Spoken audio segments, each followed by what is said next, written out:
2, 1, live.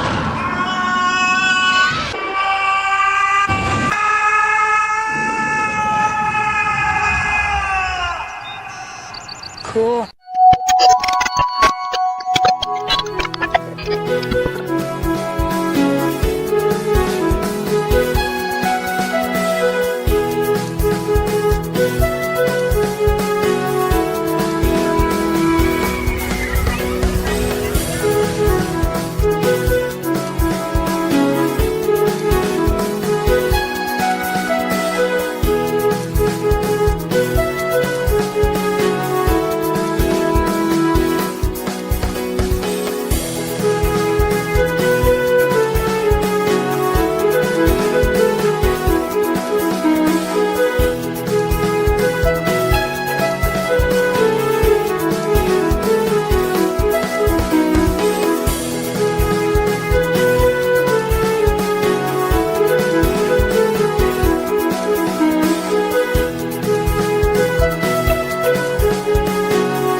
Weird.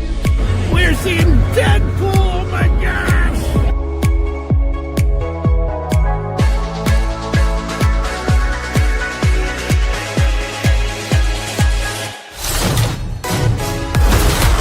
Things I wouldn't get.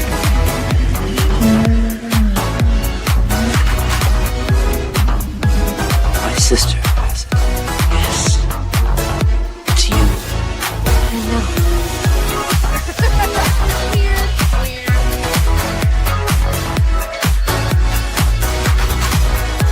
I know. Wintertime here at Hogsmeade Village. Lieutenant Dane, Hello, Forrest. you got new legs. Titanium alloy.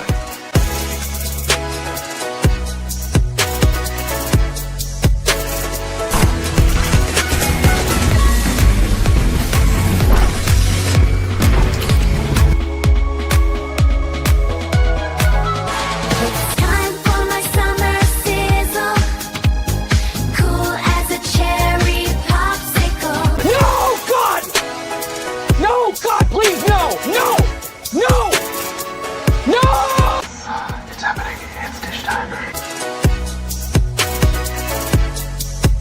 I've always wanted to do this in front of you.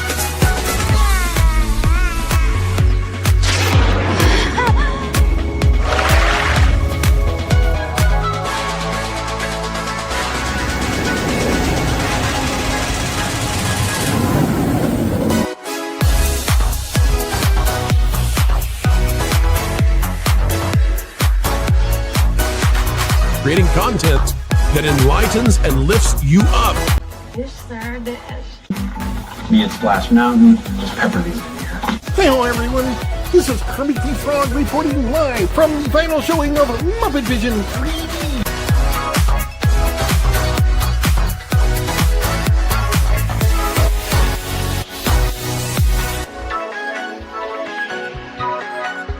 Right? God, I missed our daily dishes. Yes, indeed.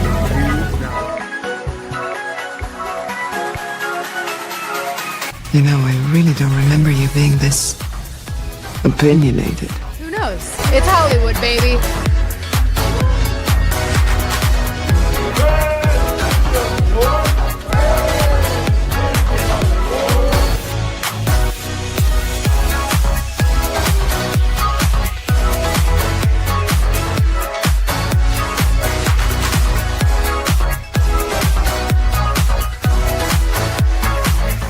Ladies and gentlemen, it's time for the dish.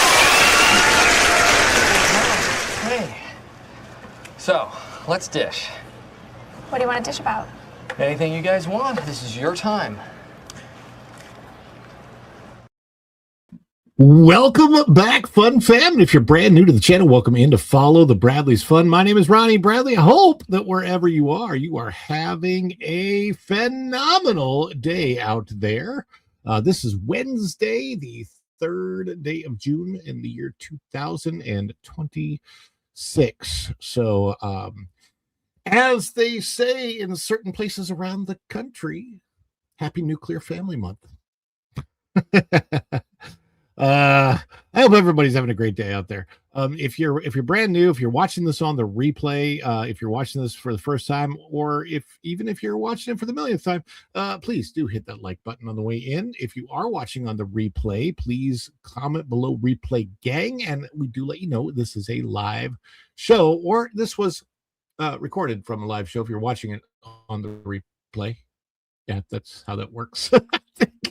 Anyhow, I'm very, very excited. I got some really, really cool things going on. I want to say hi to everybody that's coming in the chat from the Vash Sky Park cast.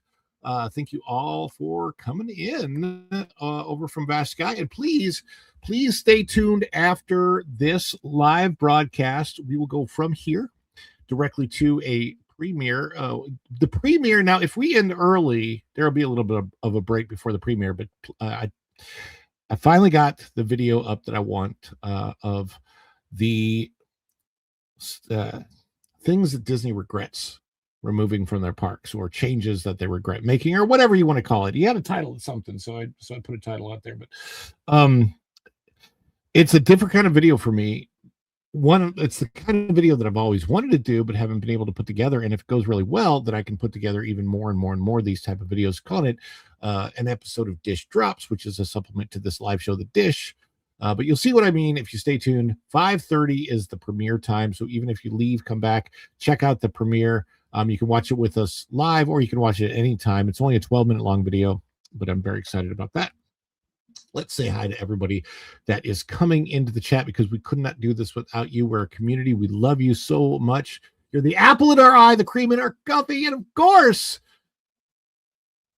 you're the energon that gets this guy to transform and roll out of bed to be here with you. A toast, Autobots. Boy, these are good. I needed to refuel. Energy!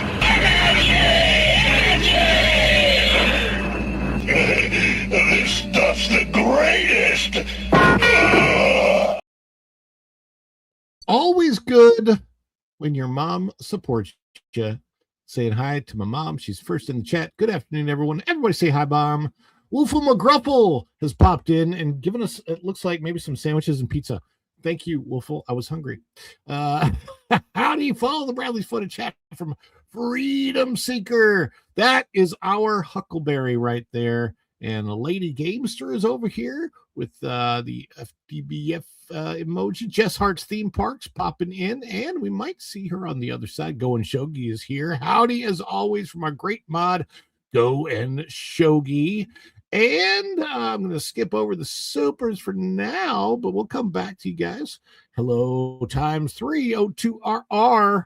Was love, O2RR in the house. Who says it's a Vast Sky Park cast raid? And Go and Shogi says he'll be right back. Barry the Music Man. Hail all. Love to see you in the house, Barry.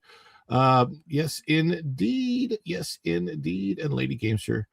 Thank you guys so much. We also have some support already coming in. Some interesting goals on the day. So we do have a goal of 20 new members, which we've already gotten 5 of them from Freedom Seeker. Thank you so much. We'll get that up there. As you know, as a community, we love to celebrate any type of support we get. We don't expect it, but we are so grateful for it when it comes in. We do put the goals on there because YouTube loves these things and it's part of the algorithm and blah, blah, blah. You got to do it for YouTube. If it wasn't for YouTube algorithm and all that, I probably wouldn't even put a goal on, but I like to have fun with it since we do have it. So I've got the goal for today that there's a Q&A afterwards. If we hit only 5 super chats of $5 each, so that's the teal level and up for the supers. If you can't do it, please don't. But if you can, great. But we celebrate y'all. Okay, that's what we do on the channel. So when we have the support, we celebrate it, whether it's supers, super chats, super thanks, super stickers, little gems that you got now. If we can see those, any support we get from you, we love to celebrate. Okay, we celebrate together as a community. So we're going to use this one because Freedom Seeker gifted 5. Follow the Bradley's Fun memberships gifties.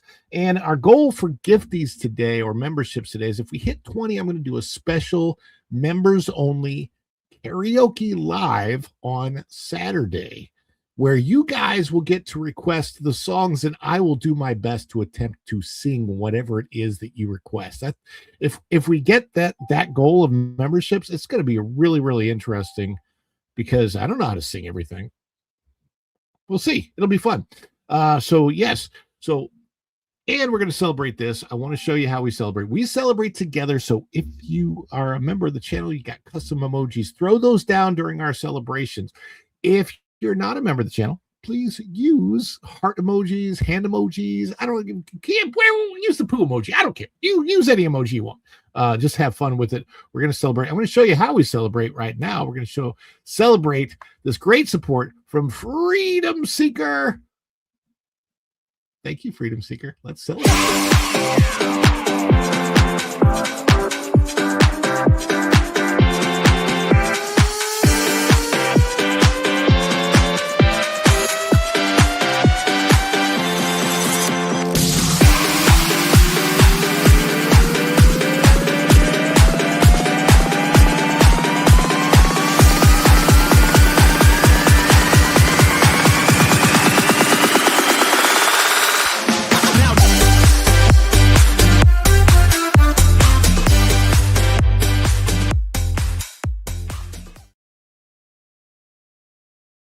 And from flying blind on a rocket cycle, coming in with the 199, powered to the 199.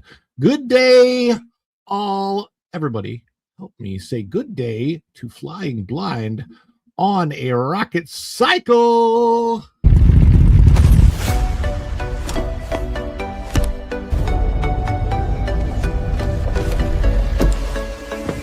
Ignite the friction, let the engine sing. No flight plans attached to the silver wing. Blur in the skyline, chasing the heat. The ground is a memory beneath the street. Gravity is just a hurdle for the cycle. He got the cosmic fire deep inside.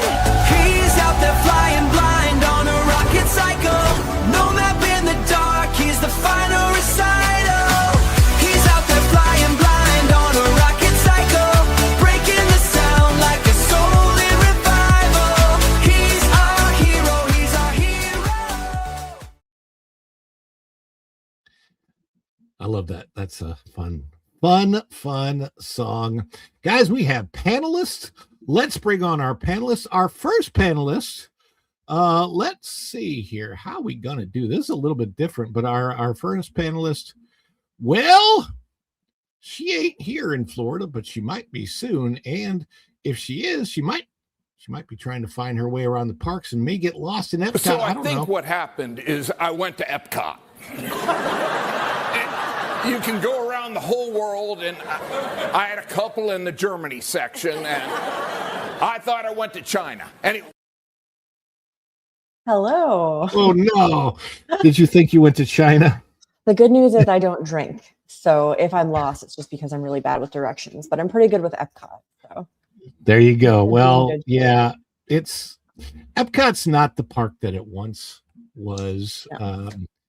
And I don't think they understood, like, obviously it needed a change from what was Innovations. Like, that needed a change. Sure. But considering that 3 of the previous Innovations buildings are still there and they got rid of 1, I don't see why. I thought what they were going to do with Journey of Water was going to be a walkthrough. Like, you would be able to utilize that area to walk from one side to the other. and like just walk through it, and along that path you'd see whatever the water was in Moana, blah blah blah. The way they did it, I'm like, you could have put this in the building, and it would have been cool sure. instead of hot. Yeah. And it's I think they really did not do a great job on they that. missed a lot of opportunities with that refurb for sure. How you doing today, Jess? You good? I'm doing good. We are just a few days away, like you mentioned, from moving down to Florida. So if anybody happens to see a rogue husband floating around behind me, he's just moving out the last couple things from our house. So yeah. Yeah. Well, shucks, we got somebody who's never been on the show before. Very excited to have it. I've streamed with him before, been on shows with him on Pro Show and other places, and great individual. But yeah, it's this. I'm so excited to bring this guy on to the show.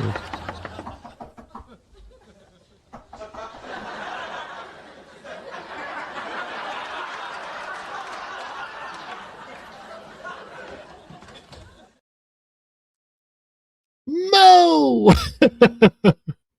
Hey, thanks for having me on, sir. Hey, thank you so much for being here, for showing up. I appreciate it. We've talked. I guess it's been a couple months. It doesn't really seem like the time has gone by that fast, but we talked at the Geeks and Games meetup about it, and man, it just there goes the time. And finally, it's been almost 3 months. That's dear insane. Lord, I know. I felt like it was yesterday. Like dead serious. I was like, oh, yeah, it was the middle of March. Yeah, okay. It's so strange. Well, next year it's going to be the end of May, right? That's when MegaCon. I think beginning of May. The fact that it's in May at all. I think it's happening one weekend or another. May 7th, I think, is what it is. Was it May 7th? Okay, so which is just ridiculous. It's going to be interesting. MegaCon has shifted its times so often. It's really confusing, because when it's an annual event, doesn't it feel like it kind of should take place at least close to the same weekend every year? Yeah, and they were stepping it up. They were doing February. Okay, we'll do late February. Okay, we'll do early March, and then just out of nowhere, they're like, "We're doing May," and we're like, "What? Huh?" I'm assuming it has to do with scheduling with the building, because they were like, I was so confused when I got there this year, because I only went the one day this year, right? So I was super confused as to where it was, because I was expecting where it was in 2025, and it was at the west side instead of the north side, or whatever the heck. I'm not used to that convention space. I've only been a couple conventions. Yeah, it was much more breathable this year. 2025 was insane. I thought it was scary getting on the escalators outside of the main area, because you felt like you were literally going to get crushed. Like, it was problematic. Are they working on the building? Because I saw the construction, but I didn't know if it was just the road or also the building. No, it was like it was the parking lot that was supposed to be open that wasn't open at all. So I ended up dropping off most of my friends. I'm like, I guess you guys have fun. I had nowhere to park. But so that's the thing you're going to have to plan for, Jess, next year is coming with us to MegaCon, or at least, a meetup or whatever. Can I let you guys in on a secret that definitely the rest of the internet won't know? What's that? I've never been to a convention of any kind before. So okay, that could be exciting. Well, 2024 was the first time I ever went to. Well, I'd been to computer conventions because I also love tech. I'm a huge nerd. I love pop culture too. But this was the first convention like this. Mm-hmm. And then you're like, why did I ever wait this long? You'll wonder why you've been putting that off for so long. Now I couldn't imagine doing it every year. It's so much fun. Yeah, that's awesome. Very much looking forward to it. It's a lot of the hardest part for me was the sheer volume of people in one single building. Yeah. Other than that, it's a blast. And I am so grateful for the Rippaverse.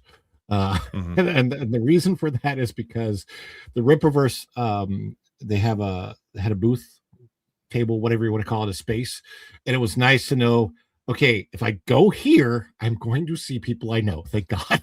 Look, that's where, and it doesn't hurt. They always have their table towards the edge of the convention center, so you don't have to go all the way in the middle. You're like, And then there is the saddest part of MegaCon for me. Saddest part, happiest part. I don't know how you put it, but as a I want to say that I'm kind of a former Star Wars fan now, not so much a current Star Wars fan, but the MegaCon Star Wars floor, that part of MegaCon, it's like, why couldn't Galaxy's Edge have been like this? Oh no. Dude, there are literally sabacc tables in like a kind of like a Mos Eisley kind of setting, and it's super like it makes you want to do it. It makes you want to have fun, and like it's inviting. There are, I don't know how many droids running around, full size droids running around the area. Wow. That like I'm, you know that they have their controllers, but you don't see all the. They make Star Wars the fun that it's supposed to be, and Galaxy's Edge, unfortunately, just feels. I don't know. My word for it would be sterile. I don't know how you feel about it, Mo. You know how somebody that I went with to go to experience it for the first time, which it's not as bad as what people say. It is fun, but it could be Stargate, it could be Star Trek. Like it's just like it's very generic in its layout and its look. Yeah. They don't do enough to sell you into it's a cool and we're in space on a different planet feeling, but there's something missing there. You're like, I don't know if this feels like I'm in Star Wars. Right. It doesn't have that. Yeah. It's not the same as like if you go to Diagon Alley. I'm not a Harry Potter fan. I'm really not. But if you go to Diagon Alley, you feel like you walked into the freaking movie. Like just the first time we were at Diagon Alley, my wife literally goes, "This is where they filmed it?" Like she literally thought they filmed it there. My understanding is that the actors from the Harry Potter movies actually said that the theme park areas look more real than the sets that they were on when they filmed it. That's incredible. the sense of size and wonder and stuff, like it all seems very magical and otherworldly, and that's usually where people end up. Even if I'm not saying I'm not a Harry Potter fan, because that came out when I got older, so I was like in high school, wasn't interested in it. But I can respect that the world they put you in, because it makes you want to, once you get in, it makes you want to get into Harry Potter. That's the great part. You don't have to know anything about it, but you're gonna have fun there. That's the kind of part they need to do. Yeah. And I wished that was Galaxy's Edge. I really wish it was, only specifically because they spent so much damn money on it. They spent billions on the two Galaxy's Edges, right? Like, and it doesn't seem that big. Yeah, it's like very small, or it seems small. So it's unfortunate, because you want it. You see the potential. Rise of the Resistance is cool. I'm going to give them that. Like that's a good ride. That's solid. Oh yeah. But the land itself, it should feel at least more propagated with people or something other.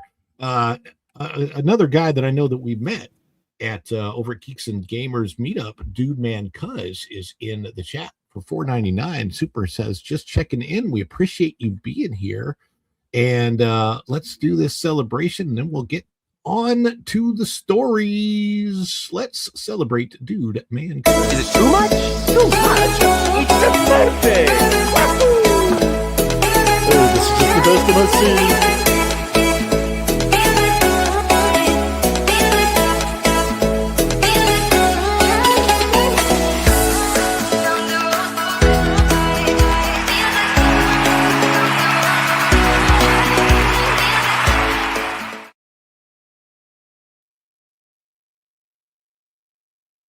But let's see. I gotta figure out how I'm gonna get this onto the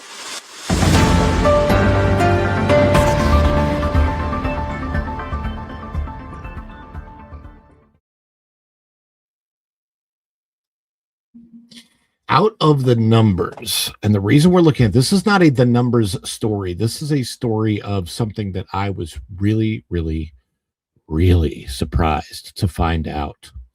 I don't know what's going on with the box office. Now, we tie the box office into theme parks because entertainment is like so much is tied in now at theme parks to the intellectual properties that, from the box office.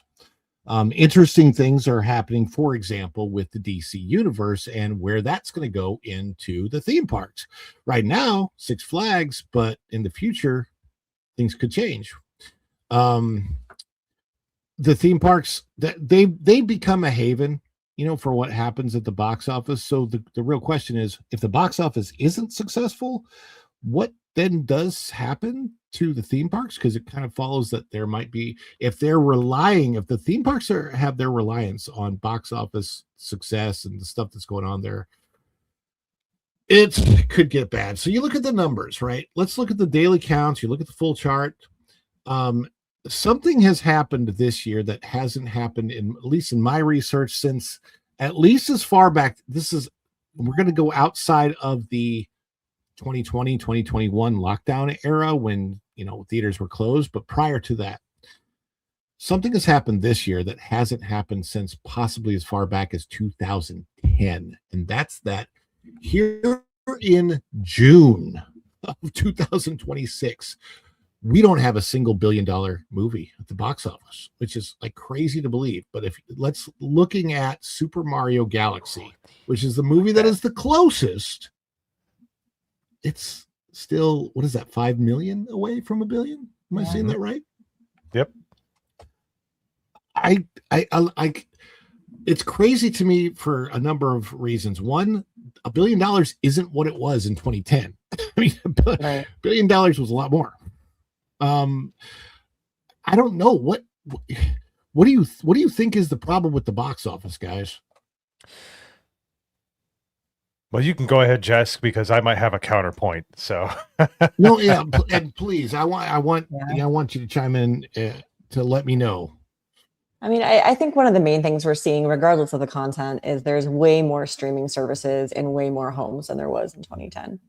A lot of people have if I don't have a great reason to go see it right now, I'll wait a couple months and it'll be on my TV mentality. So I think that could be part of it. And this for sure is not adjusted for inflation. Is that right?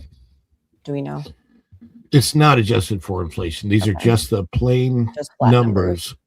So if this were 2010, for example, that might be around 700 million, 750 maybe. But yeah, it's not adjusted for inflation. It's I'm just trying to see 43% of the domestic box office versus worldwide.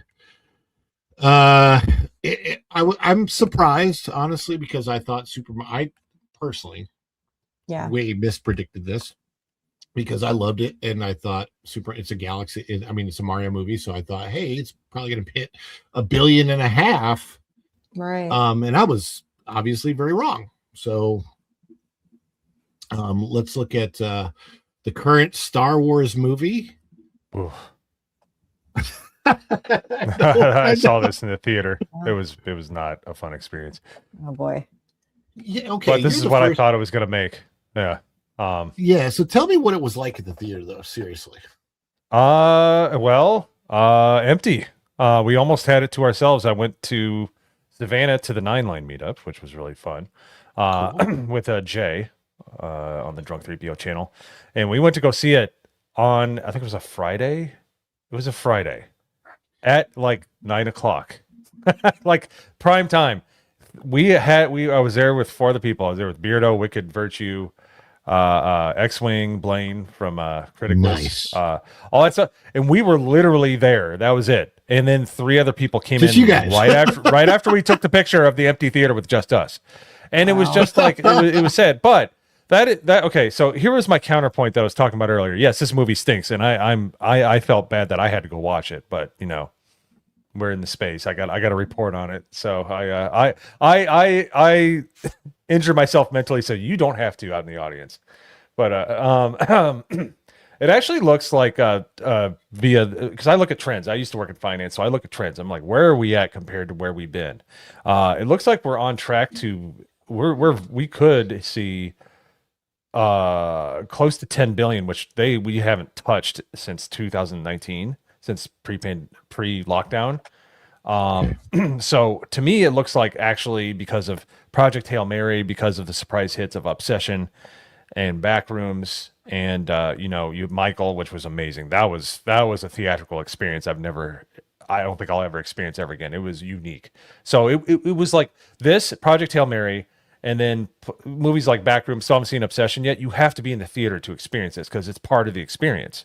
So it's actually the product is bringing you back into the theater, and it looks like the numbers are supporting that. Like Gen Z is coming to show up to theaters, and it looks like we're getting an increase. Now, is it anywhere near 2010? No, of course not, because they had more seats. The tickets costed less. The theaters were a lot more popular. There was ostensibly there's stinkers back then. We were well into the realm of remakes and garbage like that. Well before wokeness came along. We were still enduring that, but it looks like if you want to talk about a return to form, like I feel it with like the inventiveness, like we're doing IPs that are new and fresh. Yes. Yeah. And that is awesome. That's what gets me excited. But it looks like I'm not the only one that's excited because it looks like the box office is returning. But if you're going to pull out the view to 2010, we're nowhere near that. But it looks like there is a little that it's starting to scab over a little bit. So the hope, though, it sounds like what you're saying is the hope is not in the franchises we have known in the past, like a Star Wars, but in Michael, something. I mean, it's yes, we all know Michael from the past, but this is a brand new biopic. It's nothing like this particular version of Michael has ever been done before. Then you have Project Hail Mary. You have literal YouTubers now putting movies in theaters that are killing it, literally killing it. What was the one earlier this year? I know my son was like my older son was loving it, the massive blood amount one but it was like all filmed in the guy's basement. I can't remember the YouTuber's name. Iron Lung. Iron Lung. You're thinking of Markiplier. Yeah, he made a ton of money off that one. Yeah, it wasn't nearly success of this, but it still was very successful by any metric. But the point is, like, it may not be the big quote unquote former blockbusters that are doing it for the theaters, but we are seeing people with enough creativity to get butts in the seats because it's something new and something different. And that maybe is something that the studios kind of need to learn from, because it looks like there's a lot of more independent type creators, doing this kind of stuff. And that's actually exciting. I know that tomorrow night, I'm going to see an event at a theater. My older son and I are going to be going.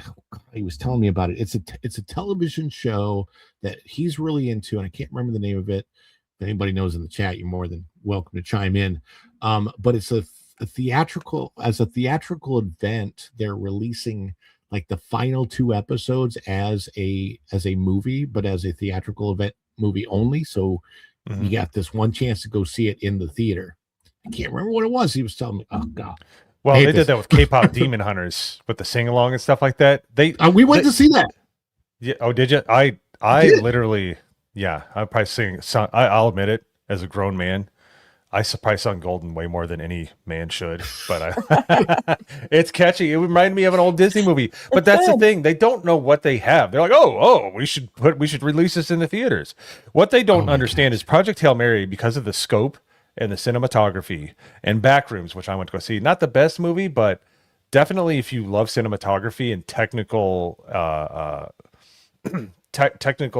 mastery of the art, like and Michael, like this is like you cannot and this is what we've told each other just as fans. We're like, you have to see this in the theater. You cannot watch this on streaming. It doesn't work. Yeah. Like there are theatrical experiences. That's the most important thing. Yes, they're new IPs, which is great, but it's coming back to the point where you have to see it in the theater. Otherwise, you're missing out on the experience.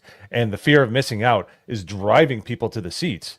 Now, is it all the time? No, but with those 4 movies that I've been keep bringing up, there's something there, whether or not they realize what they have and what the connective tissue is and why people are going to the theaters because of word of mouth, because of people saying you have to watch this in the theater. Like when people say, I haven't seen Michael yet, I'm like, you have to go now when there's a full theater. You have to go. You have to go.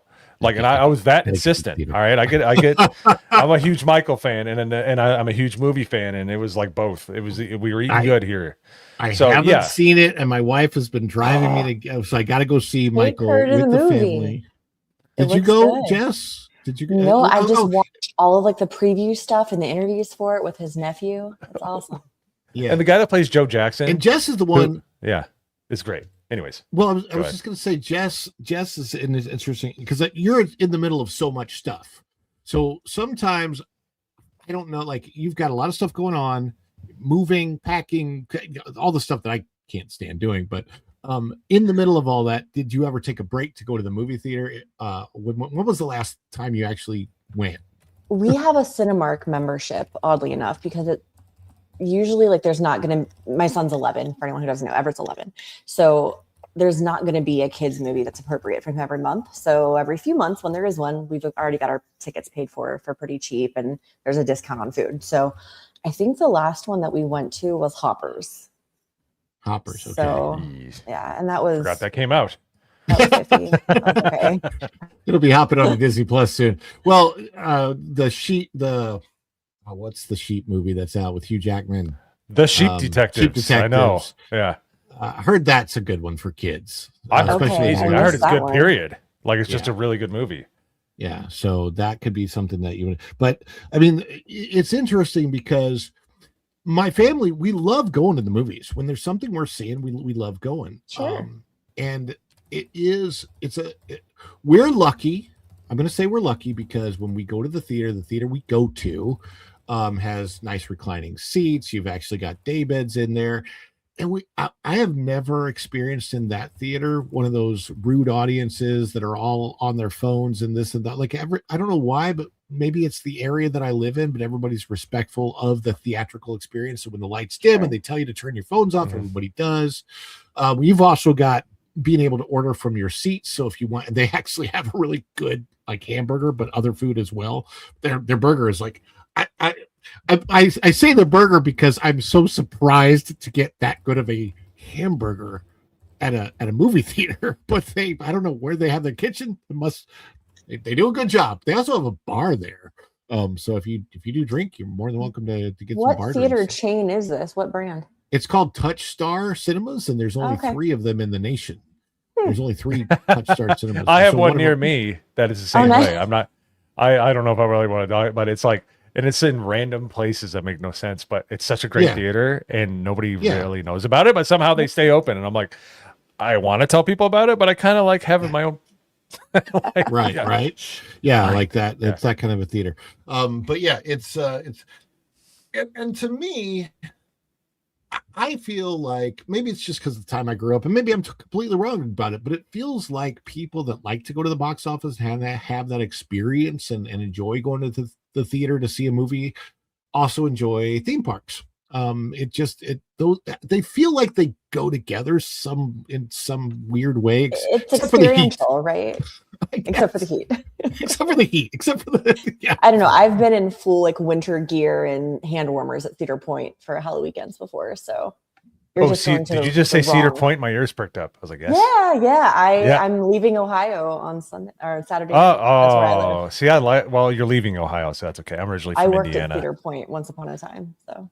Oh, did you? Yep. Yeah. Sorry, I won't go into roller coasters, but yeah, Cedar Point was. We're all Midwesterners here, Missouri. Yes, Indiana, and we Ohio. all hate the weather, which is why we all left, or why we are. Winters. I hated the 100+ degree summers and the minus 20 degree winters in the same place. It's too much. Now, with that being said, I head back up north for the weather. Yeah. So in the summer, because it gets too hot down here. Summertime. But let's look at what is coming up at the box. First of all, before I look at what's coming up, predictions. What do you guys think? I mean, I have a feeling Mario will cross the $1 billion mark because I think they're just leaving it in theaters till it does so they can have the headline. But outside of that, what do you think will be the next big blockbuster of the upcoming slate of what we have? I mean, we've got Spider-Man, you got HeMan, Supergirl, Doomsday's coming later this year, Odyssey. There's quite a few possible movies, but do you think any of these things are going to be a standout blockbuster? Toy Story 5. Oh, Because yeah, it looks Toy like Story they're 5. back to form. It looks like something that would be interesting. Does there need to be one? No. 4 was horrible. With Bo Beep and all, and whatever. I can't say it nicely on your show what I thought she looked like, but or how she acted. Well, so I won't. But I think that there's a lot of buzz there. Like a lot of people are like, hey, I kind of like the story about technology and toys, and a lot of parents, well, including myself, think the same way. Yep. You know, so it's kind of like got me interested, and it looks like it's just fun. Looks like Buzz isn't stupid anymore. But other than that, I could see like Tom Holland is a wonderful ambassador, much like Ryan Gosling. He will put on his best face to give you the best marketing for your movie just by how he acts. Yeah. He's not going to ruin it. He'll only enhance it. So we are watching, my family, we're actually rewatching Toy Stories 1 through 4 right now in preparation for Toy Story 5. So it's probably going, we're going to go see that because my son is a 13-year-old who's demanding it, and that's good. Got to go with it. And I think that generally, is Toy Story 4 the one with Forky? Yes, Okay, with so- Forky and the Bo Peep thing. Yeah. the attempt at making an evil doll sympathetic, which I thought was like. Do you want to hear my nightmare story about Toy Story 4 real quick? It's You watched it? Oh, I'm sorry. So we probably all share that with you. I watched the first 20 minutes of it like 5-6 times in a row. So you know how at Hollywood Studios they have the One Man's Dream, that area with Walt, you can go see Walt's stuff, and a lot of times they're doing a movie preview back there. Well, they just happen to be doing we were there when they were previewing Toy Story 4 the first 20 minutes. And then we got in there and it started to pour down rain and we got stuck. We're like, we can't really leave the theater.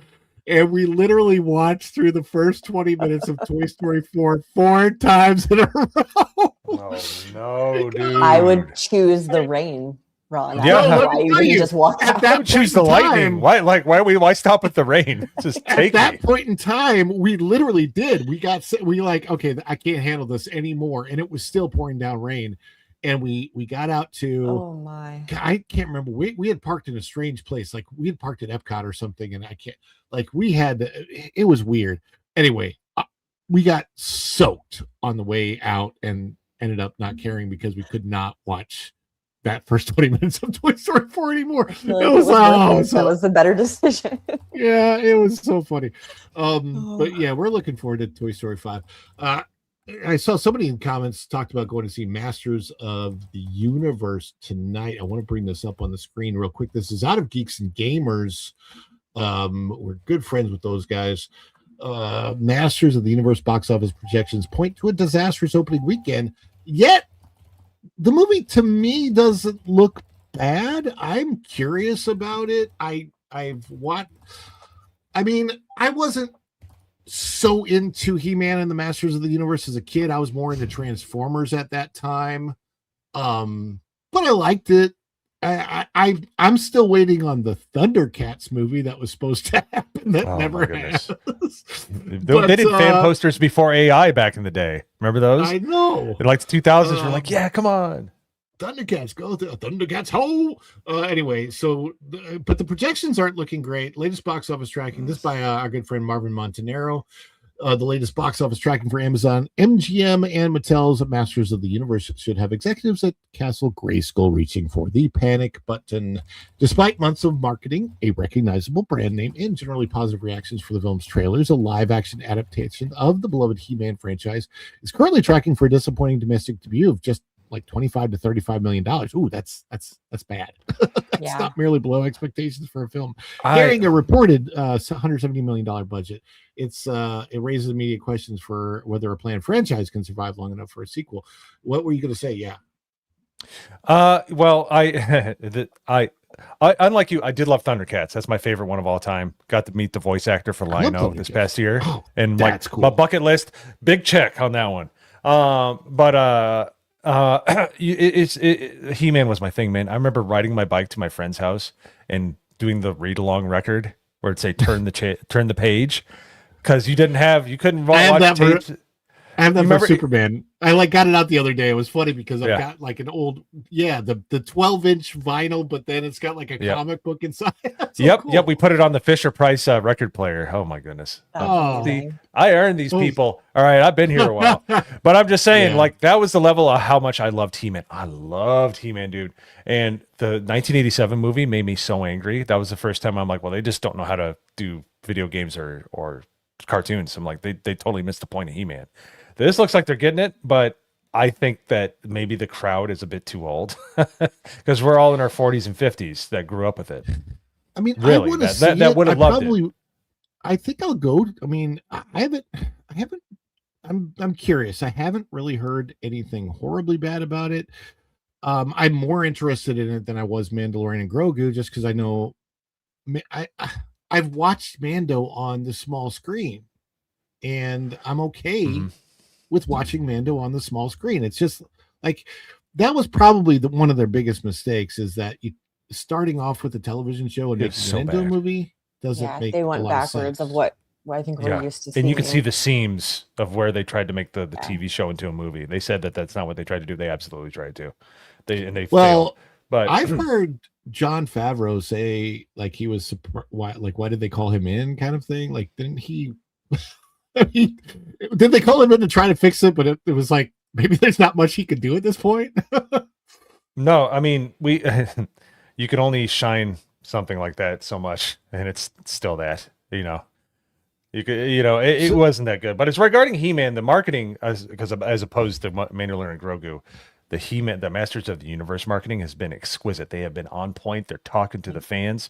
Now, whether or not they realize those fans are on Metamucil and not like freaking Honey Nut Cheerios or Tricks, or they're not drinking their Ovaltine. I think that's going to be the they're getting hardest ready part. for the early bird special. We're getting a bit old here, guys. I'm gonna take my son to the theater to go watch it and stuff like that. I think it'd be awesome, but I think they missed their chance. I think they're doing the best they can with what they have. I looked when I bought my tickets because I bought them as soon as I could. Brother, there's nobody in these. I looked at all the times because I was like, maybe I just picked the early time. I went late into Friday. Nobody is showing up, unfortunately. Now that is a hype. That's a what do you want to call it? That's anecdotal. It totally is. Yeah, if I went right. to the bigger metro area, that's around me, I'd probably be able to find more tickets. But generally, as it goes, you can tell what's going on.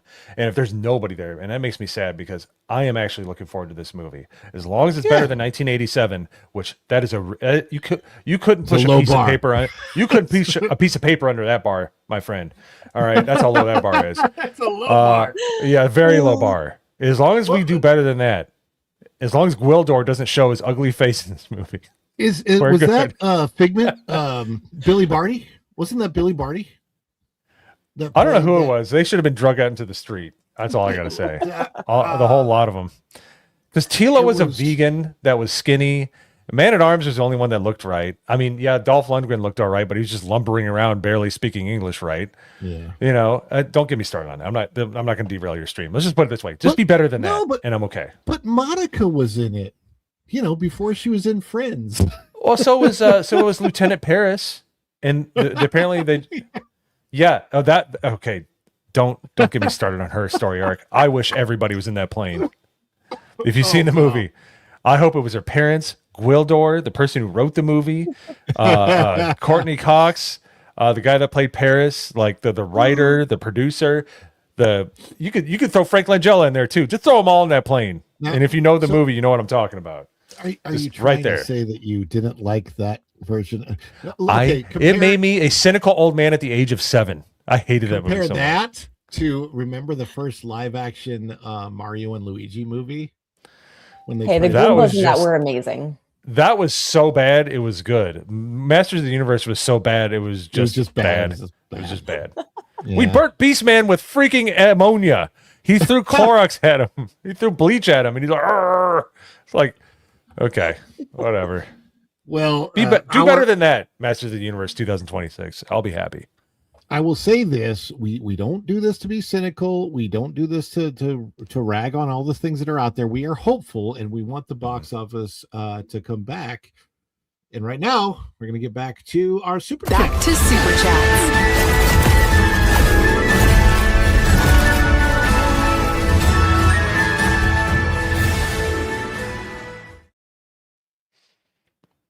I see a super chat from O2RR for 499. Thanks for chatting in. Since you're a former Star Wars fan now, let me know if you're interested in learning more about How to Train Your Dragon. I'll be delighted to help you. I love the first movie. I haven't seen all the other movies, and I didn't watch the Super live good. action yet.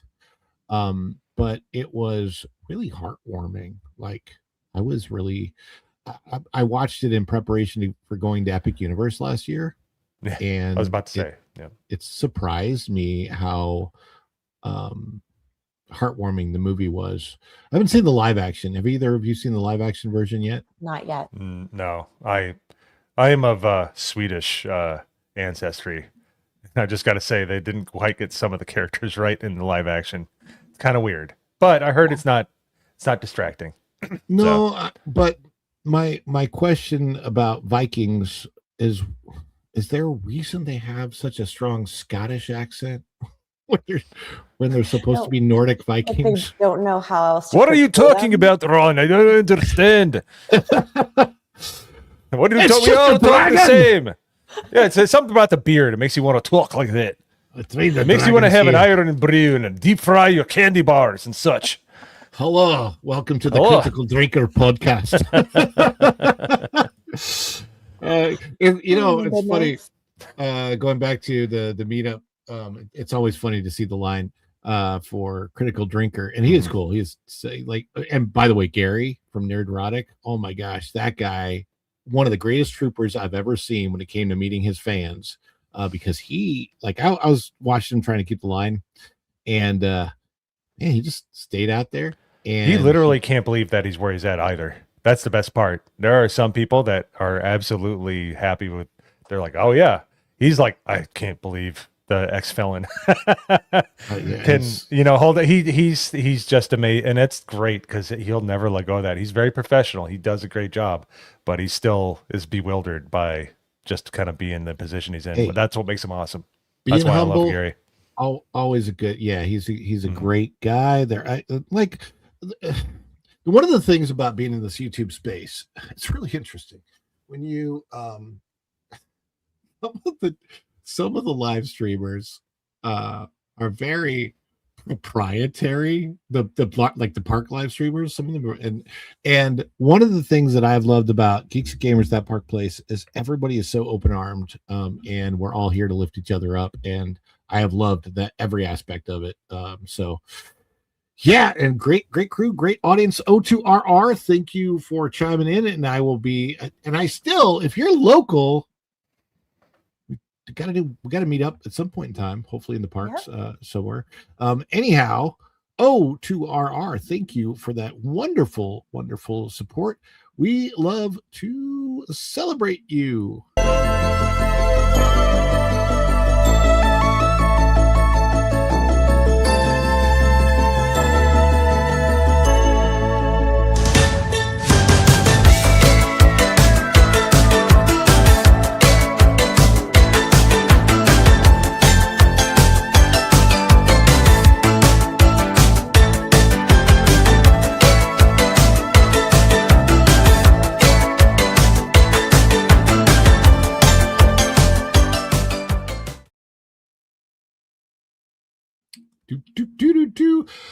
Well, something dropped just earlier today. I don't know. I got to be careful how I handle this, but we're going to go ahead and check it out as our second story. I hate being the producer sometimes.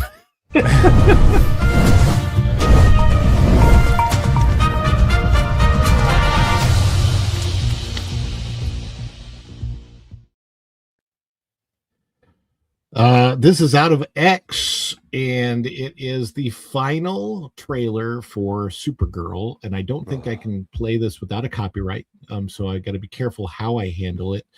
But James Gunn posts, get tickets now and tag who you're bringing to see. Hashtag Supergirl only in theaters and IMAX June 26th. Mo, do you have your tickets? You could put Supergirl in that plane along with everybody else I just talked about earlier. I saw this earlier. The cultural just vomit that this is just I can't deal. But you guys can suffer. I've already suffered through. So the Helen Slater Supergirl film based on the Christopher Reeve franchise, yeah, it wasn't great. It really is. Like, even I've gone back to try and watch it. I'm like, oh, it's it's a little cringe. Helen Slater was great.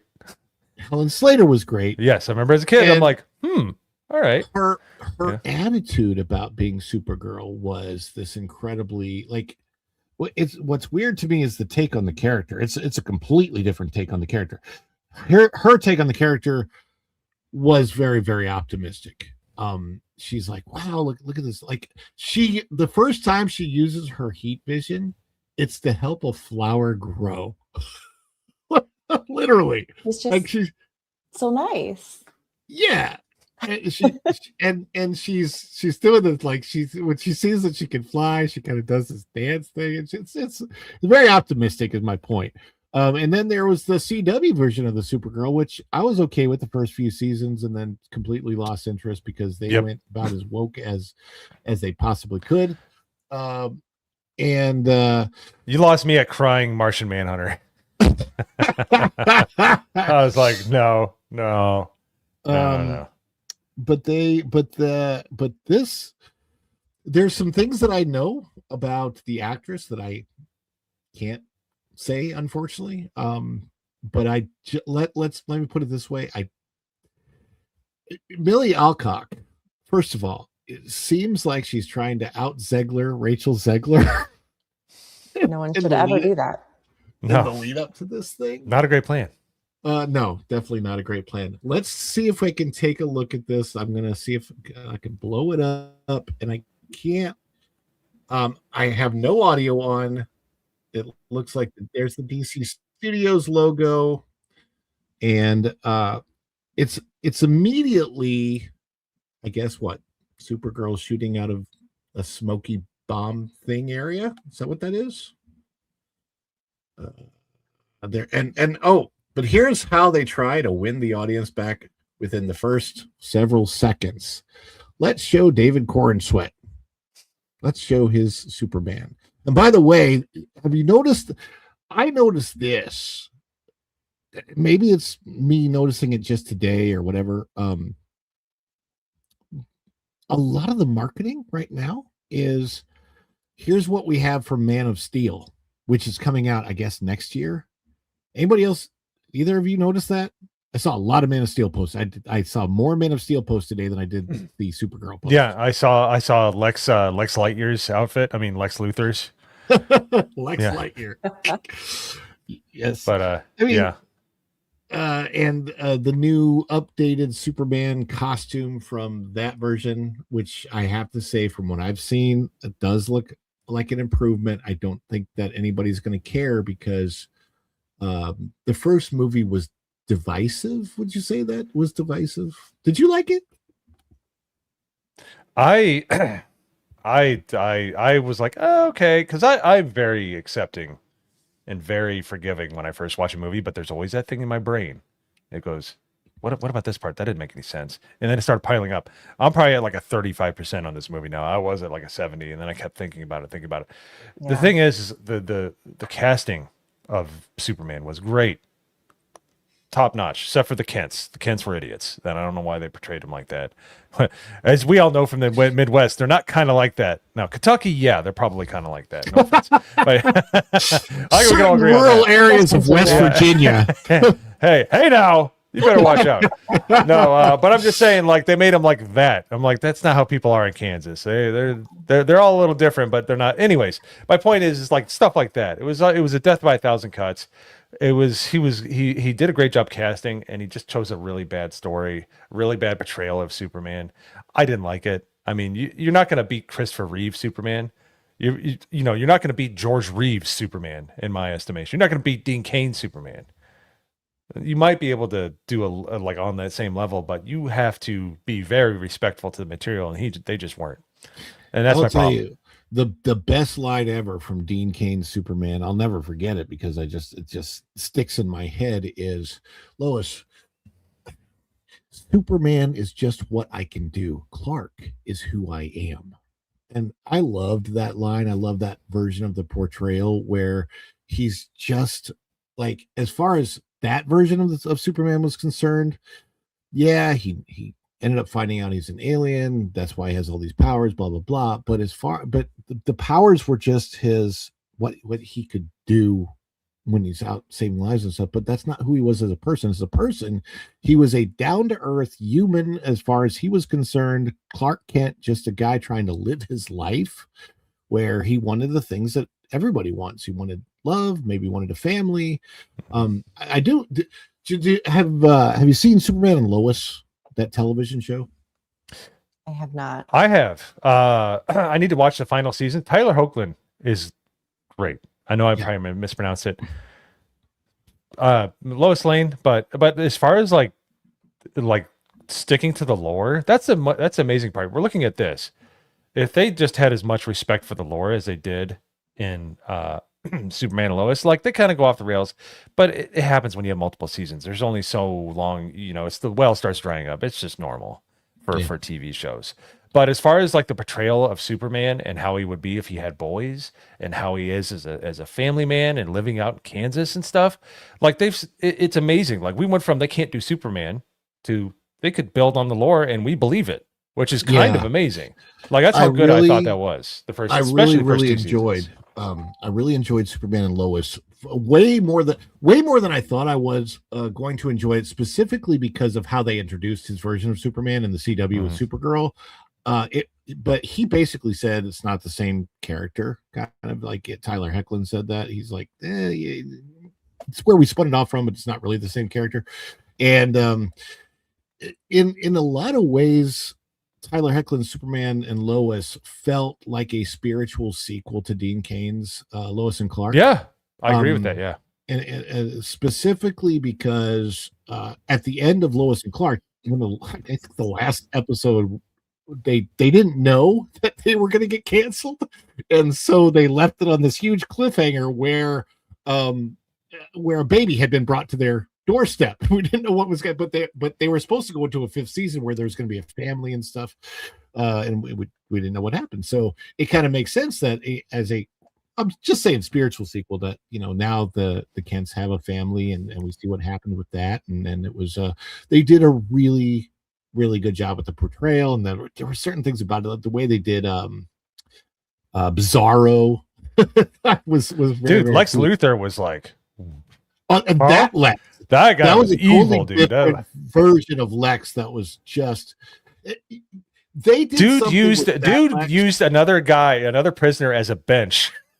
Oh yeah! Sit Oh on. my gosh! Yeah. And I'm like, bro, this is more Lex than even I'm sorry, even Gene Hackman. Gene Hackman was really good, but this Lex is like, I can believe that he wants revenge. You're like, holy Magoli. Like they what they did with his version of Lex Luthor was they actually made him different in a far more unique way. Almost, I want to say kind of like a Kingpin type of character, but not quite. I mean, because I'm only saying that because Kingpin they've done way off the rails now, and he's way too they're trying to make him political. They didn't do that with this Lex Luthor. This guy was just a bad dude, like a really bad dude, and he looks like Lex Luthor from Kansas. Going back to that, he looks like he does. He really does with the bald head. Like you're like, I can see this guy having a bald head. And some Doc Martens and stomping on people's faces and stuff like he just comes. Yeah. He comes off as like he works on Yellowstone Ranch. All right, that's fair. Yeah. Let's see if I can. I'm trying to play this in a way that is okay. I'm not getting the CR for it right. So what is she in there? Is that a dude? Oh no, I'm sorry. That's Millie Alcott. I thought it. I think Crypto's a guy, a male, but that's about it. In this picture, her face looks like a young Leonardo DiCaprio. Oh no. It's not flattering. She has some unflattering shots in this movie. You think? There's a fan. So there is why I don't know why the super suit's curled up there. I will say the There's suit this girl. honestly looks more appropriate on Supergirl. I'll give them the flowers on that. Yes. Like I don't That like is true. the new 52, but it looks like a proper Supergirl outfit. So I guess we don't really know what the relationship is going to be between, like, how these two know each other, but I think that this is the person that she's protecting. There's her Homelander look. Okay, there's a female Homelander. Wow. female Homelander. She looks like, and I'm really sorry to say, it looks like she has a mouth guard in. Like That's Millie Alcock. Millie Alcock always looks like she's got a little chaw on her lip or something, like like she walks around with an old bottle of Coke. Oh gosh, that's gross. But yeah. From what I've heard, her version would not come in a bottle, but that's a whole different discussion. I could be wrong. It's just hearsay. She's a party girl in the movie. She's just trying to sell it. Yeah, there you go. There's some kind of destruction here. We get as you can see, who's this guy? Oh, it's the man in the mask, the man in the iron mask. June 26th. Okay, so we got the date. Some kind of destruction has happened, and I think there's some Lobo scenes that happen in it. I don't know what this world is supposed to be, but New York. Under the current leadership, possibly. There's some blue-haired people, some pink-haired people. I think this one over here on the right's from the Acolyte. Is that right? Oh my goodness, that is crazy. And there's Millie again. It doesn't like when I see this face. Does that not just scream Supergirl to you? People have made the comparison to the feral kid from Road Warrior, or Chaka from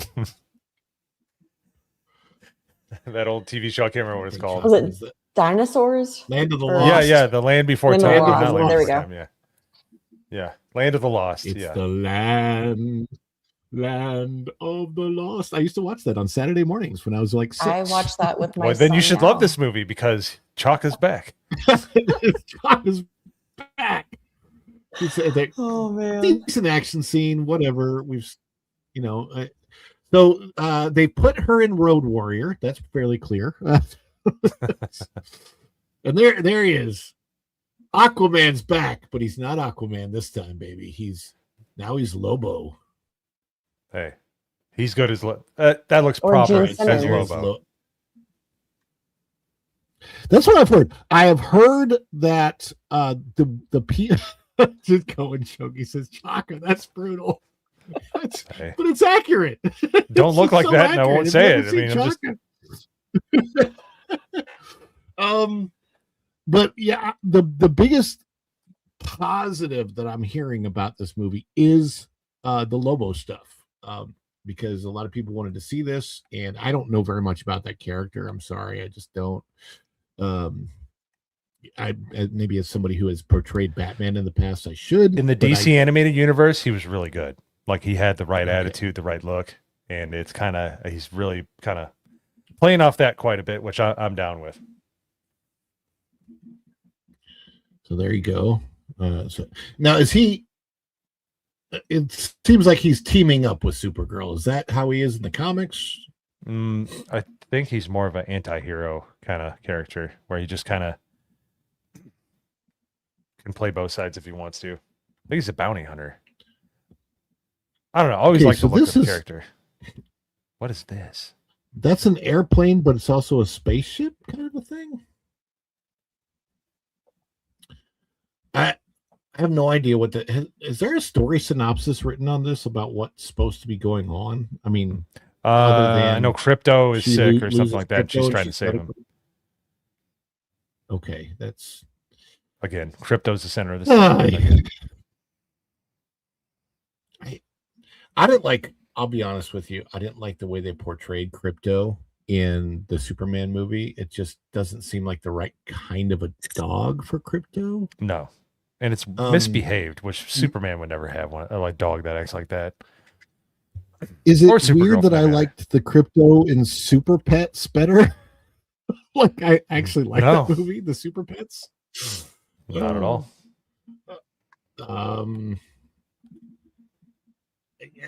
So still, I'm as I watch this is where he explains that the reason for the bright colors is so people will know they're good. Okay, A bit that's on the an nose. explanation. Yeah, Which is the exact opposite here's of the concept nature, we're which is to talking about. alert you that something's poison. But anyways, go Right. ahead. Yeah. So she looks okay. This is I mean, I don't know an issue at all with this Supergirl costume. It looks appropriate. It looks like a Supergirl costume. Okay. I dig the So, belt. The belt you looks good. know, I mean, it's good.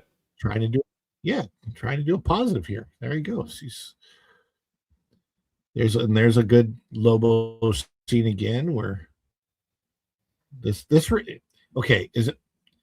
I just got vibes of Rise of Skywalker. I don't know why. That's not Like, that's remember the that's not a horse- I good know that vibe. was I've never seen it. motorcycles, but- I've never seen it. That is not a good vibe to have. Don't get that vibe.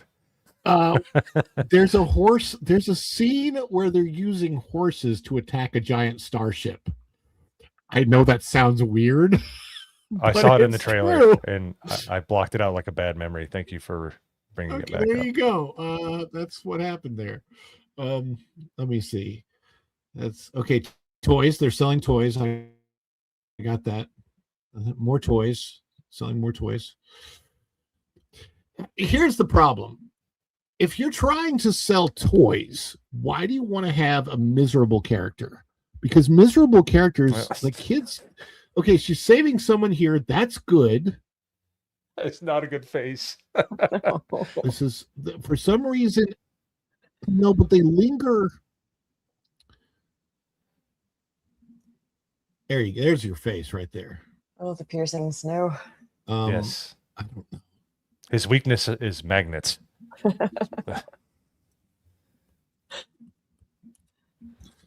I just want to bring something up if I can. Let me see if I can find it. I'm looking for something. I must say your pause game is on point. They've all been hilarious.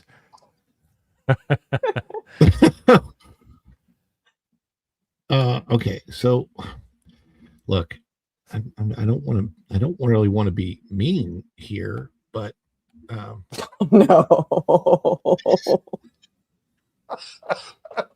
Oh. Ooh. that is Chaka from okay, well let's go back. Okay. Oh. All right. It's just a little back and forth, just a little back and forth. That's all I'm trying to. Oh, dang it, Ron. There's that one. There's They're the Millie. exact same There's picture.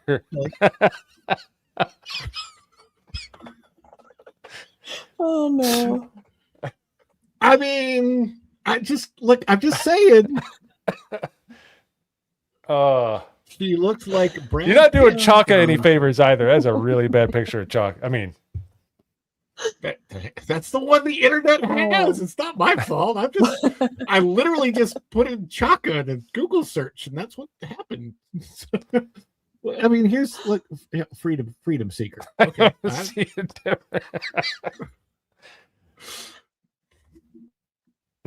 Go back. There it is. Okay. Oh dear. She needs a haircut. So look, Millie, the actress, I apologize. It's not your fault. It's we'll blame it on the directors and the cinematographers. How about that? well, it's her fault now for being such a nuisance. So in the I marketing, mean, I guess I have to blame anti-Christian super people. Is that how that works? Because I'm a Christian dad, and she kind of said she doesn't even want me to go see this, is from what I recall. Unless I got news for you. I'm recalling. Yep.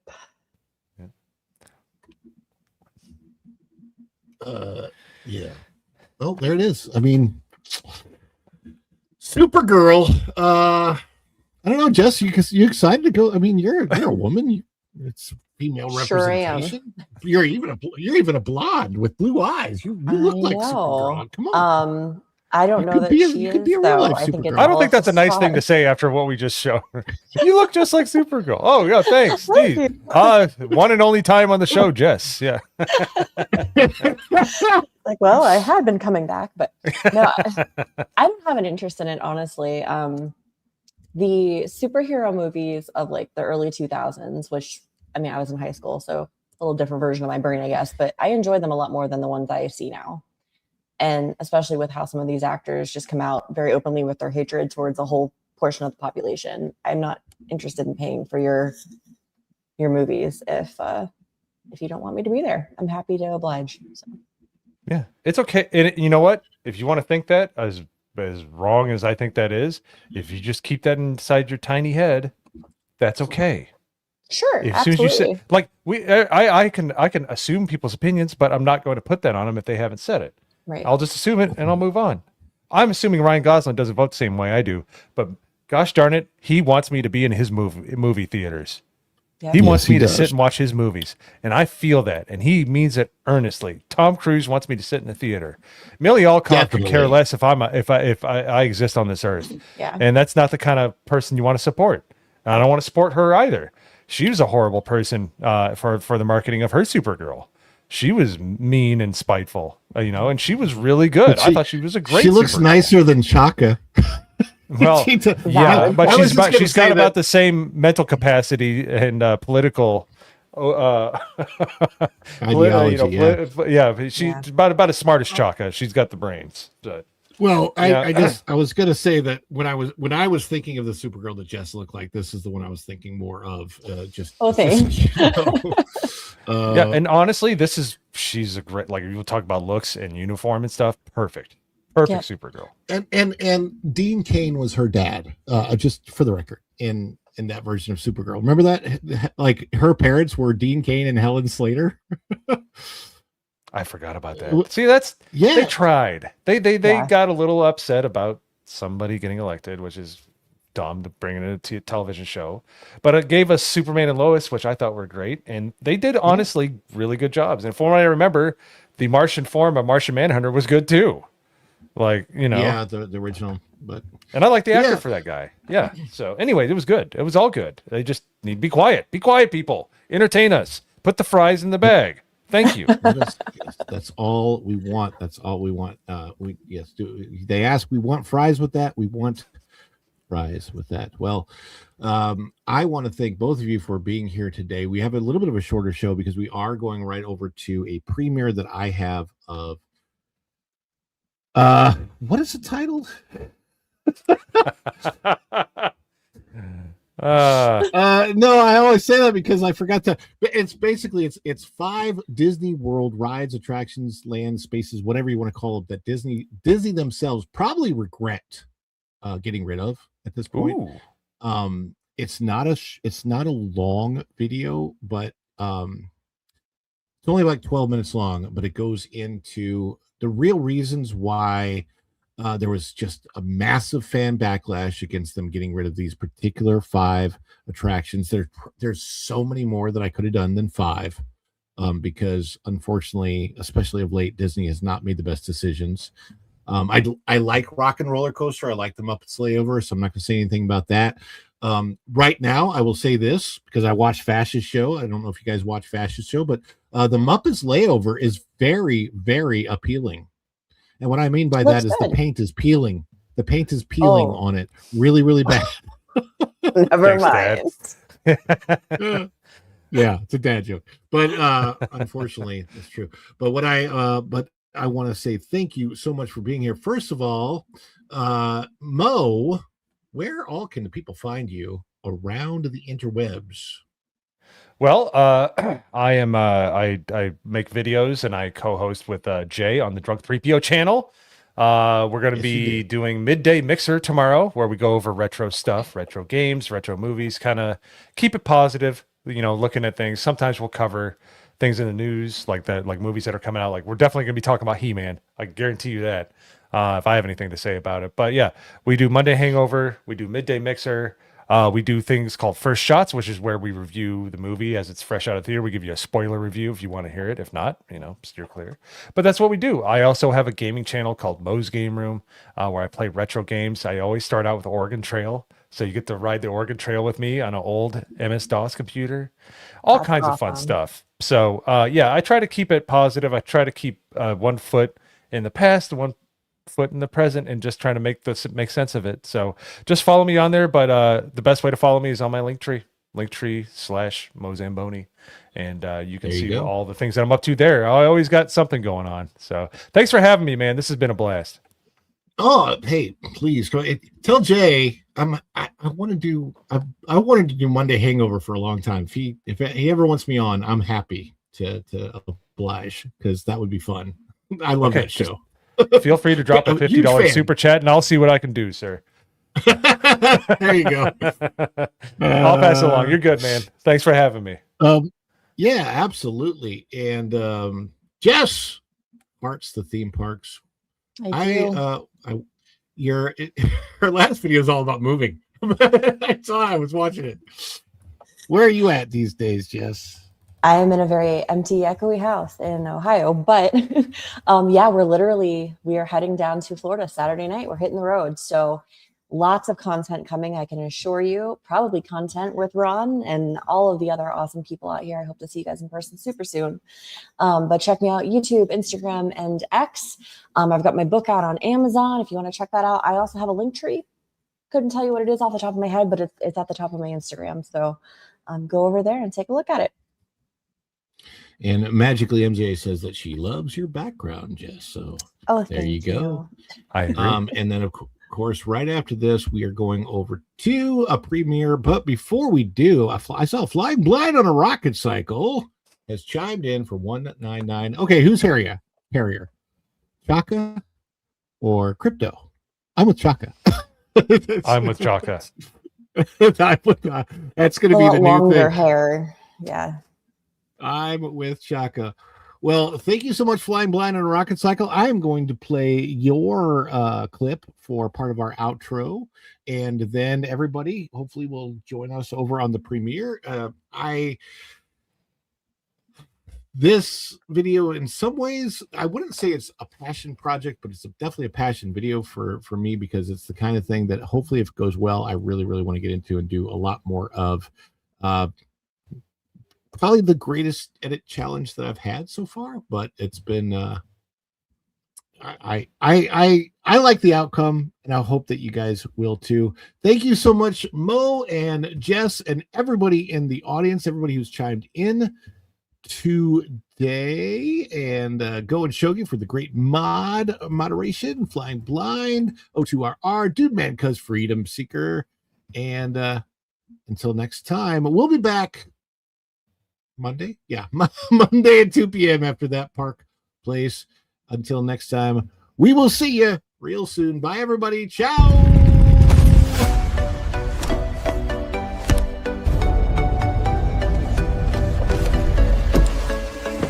Ignite the friction, let the engine sing. No flight plans attached to the silver wing. Blur in the skyline, chasing the heat.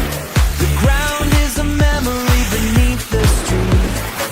Gravity is just a hurdle for the cycle. He got the cosmic fire deep inside. He's out there flying blind on a rocket cycle.